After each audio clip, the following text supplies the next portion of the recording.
San Francisco Apple, which had long deferred paying taxes on its foreign earnings and had become synonymous with hoarding money overseas, unveiled plans on Wednesday that would bring back the vast majority of the $252 billion in cash that it held abroad and said it would make a sizable investment in the United States. With the moves, Apple took advantage of the new tax code that President Trump signed into law last month. A provision allows for a one-time repatriation of corporate cash held abroad at a lower tax rate than what would have been paid under the previous tax plan.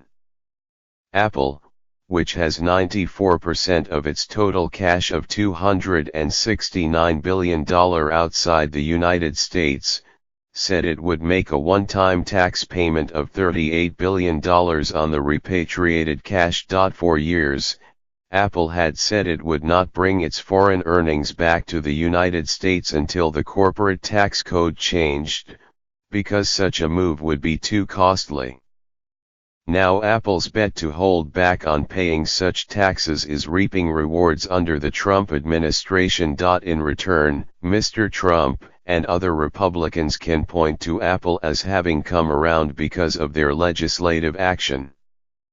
The $38 billion tax payment from the Silicon Valley giant is set to be among the biggest payouts from the tax bill, and Apple said it would put some of the money it brought back toward 20,000 new jobs, a new domestic campus and other spending. I promised that my policies would allow companies like Apple to bring massive amounts of money back to the United States, Mr. Trump tweeted on Wednesday.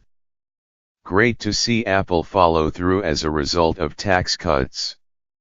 Timothy D. Cook, Apple's chief executive, said in a statement, "We have a deep sense of responsibility to give back to our country and the people who help make our success possible." Apple estimated that its direct impact on the American economy would total more than $350 billion over the next 5 years, but how much that goes beyond what the company would have spent anyway is unclear. Apple's current pace of spending in the United States is $55 billion for 2018, so it was already on track to spend $275 billion over the next 5 years. After the $38 billion tax payment is subtracted, that leaves its new investment at roughly $37 billion over the next 5 years. A. M. Sacconaghi, a financial analyst for Sanford C. Bernstein, said Apple had consistently spent tens of billions of dollars on areas like staffing and capital expenditures in recent years. Bringing back the overseas cash, he said, does little to aid its expansion.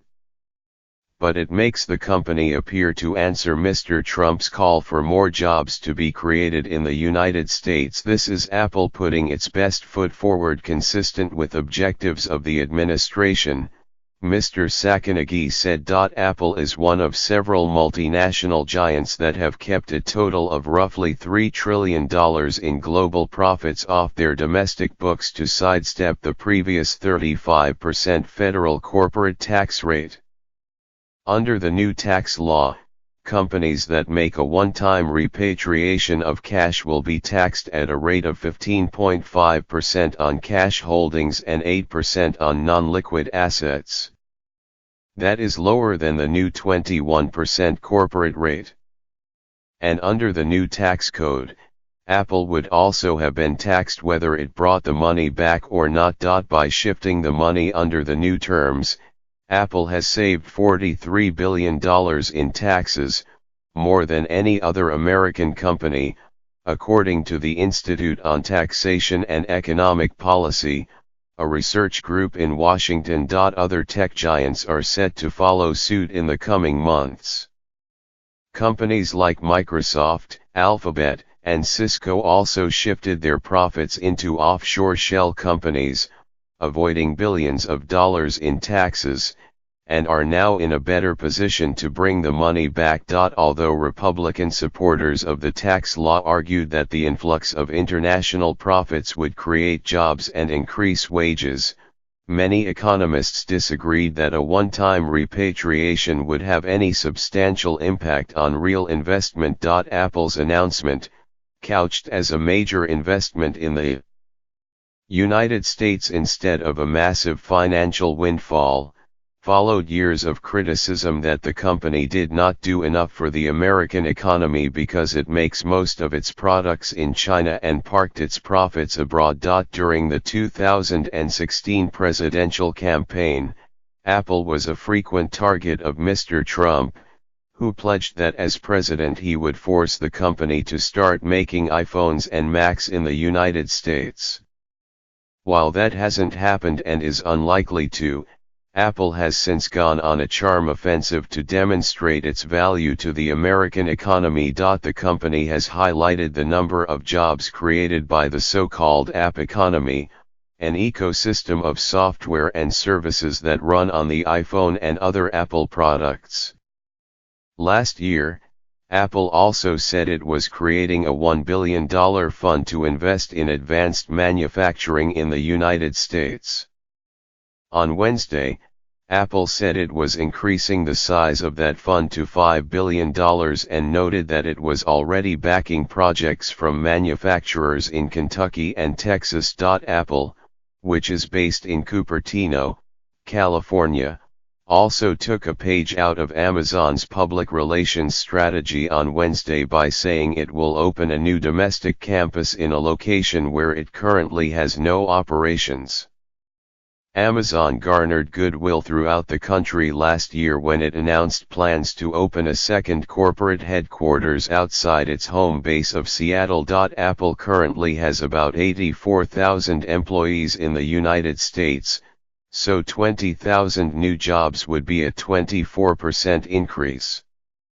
The company added that it would invest more than $30 billion in capital expenditures, or spending on parts and the equipment required to produce them, over the next 5 years in the United States. For a comparison, Apple spent $14.9 billion in capital expenditures in the last fiscal year, though it did not specify how much it spends in the United States alone. For Apple, repatriating the cash creates opportunities that could include acquisitions and higher dividends for shareholders. The company had previously chosen to borrow money to fund its stock buybacks and dividends, instead of bringing its cash back from abroad. Over the last 5 years, Apple has returned $233 billion in cash to shareholders through buybacks and dividends.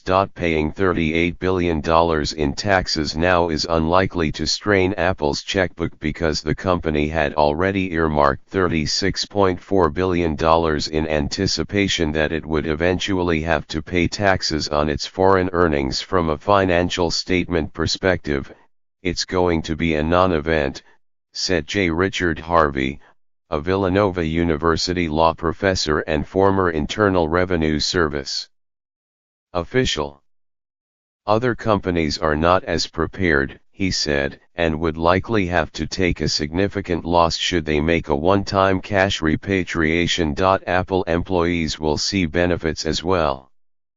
Mr. Cook said in an email to staff on Wednesday that Apple was increasing investment in its employees by rewarding them with bonuses of $2,500 in restricted stock units, according to people familiar with the matter, who asked not to be identified because the plans were not public.